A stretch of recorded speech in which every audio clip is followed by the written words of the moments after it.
Dead Space 1 almost has a reputation for being one of the greatest horror shooters ever, so the big question is, does Dead Space 2 also hit a home run, or does it make things worse? Let's find out. Well, actually not much has changed as far as I can tell. Dead Space 2 is basically the exact same as the first game, just with new levels and a different story campaign.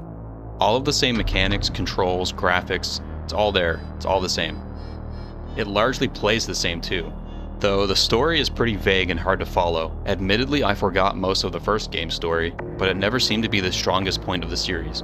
You're stuck in these space stations, crawling with bizarre monsters that you must escape. It's good enough for me.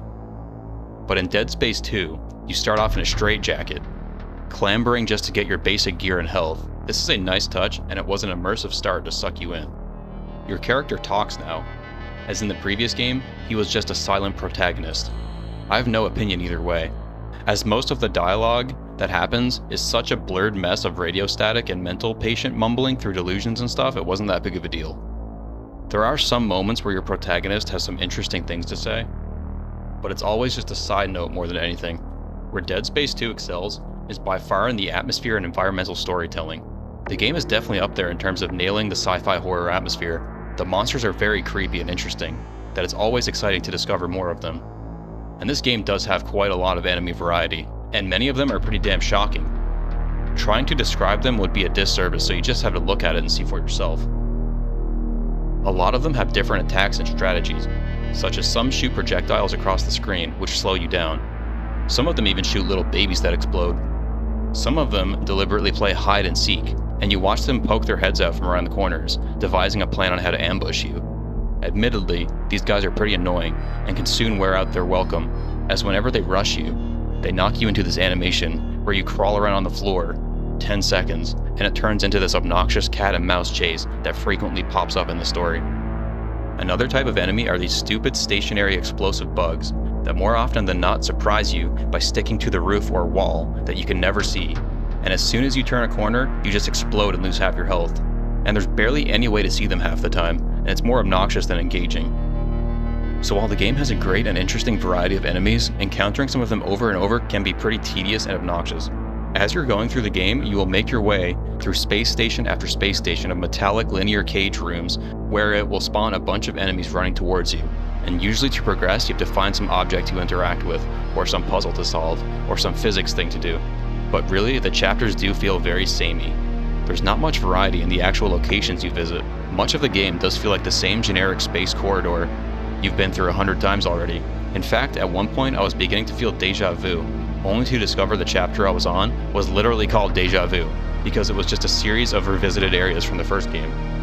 However, there are some very memorable and unique chapters, such as an entire chapter where you go through a sort of elementary school, and it introduces these really creepy child monsters that swarm towards you in packs as you explore this weird elementary school. Other than that area though, not many locations really stood out.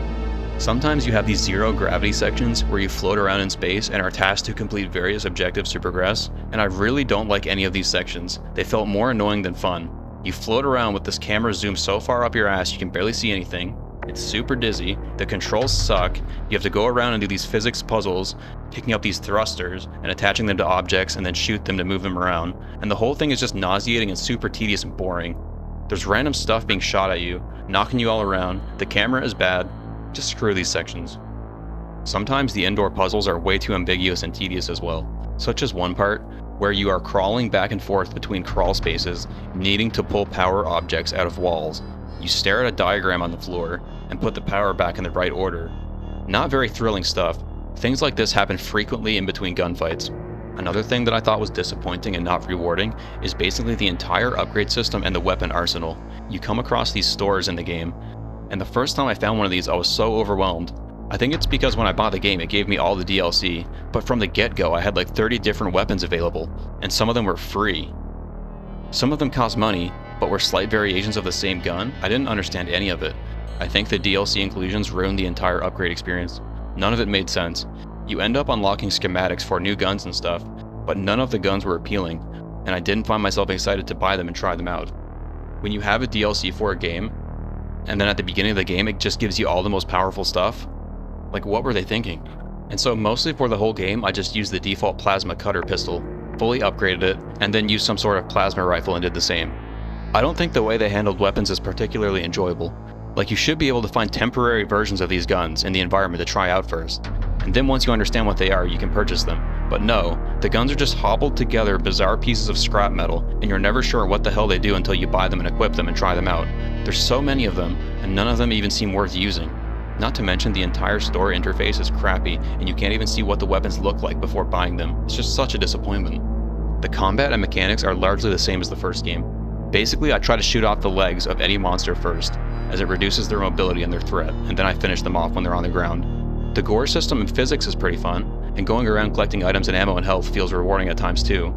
You can save some upgrade points to unlock certain doors in the environment, and it's usually worthwhile to do so as you find schematics and supplies, but like I said, unfortunately the entire upgrade system and the entire store experience is bad. So where does that leave things? Well, to summarize, the upgrade and weapon unlocks isn't very compelling. The environments tend to be very samey except for a few highlights. The enemy variety is great and exciting, but sometimes they can be very tedious. The atmosphere and environmental storytelling is pretty great, and there's always something creepy and cool to at least look at.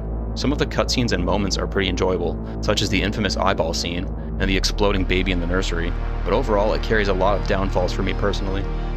I mean, it's pretty disappointing how there's a few boss fights in the game, but really it's just the same big monster encounter repeated a few times.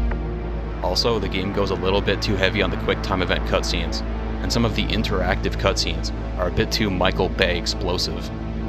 But it's a nitpick. Towards the end of the game, there's monsters that you can't kill that just keep regenerating, so it turned into some kind of speedrun romp to the end of the game, and it felt kind of awkward. Also, the controls kind of suck in the sense that the same button for something as precious as a health kit is the same button as picking up objects. So frequently I would be accidentally wasting health packs while I was trying to pick up objects. The controls in general could have been more refined. Like the fact that you can't see how much ammo you have left unless you press the D-pad and look at your weapons. So to summarize, locations could have been more enjoyable, the weapon and store mechanics could have been better, enemies are cool but sometimes tedious, the combat is fun, it has a good gore and physics system, but it has weapons that aren't that fun to use. I played it on normal difficulty, the default one, and it wasn't that difficult. I wouldn't really even call it survival horror. Maybe I should have played on a harder difficulty, but even still, the critiques I have wouldn't have been any different. 6 out of 10. There you are! Oh, Sauce, what are you doing? You have to face her for me! Tell her I didn't mean to do it! Sauce, it's me! See her! It's Isaac! Tell her! Strauss!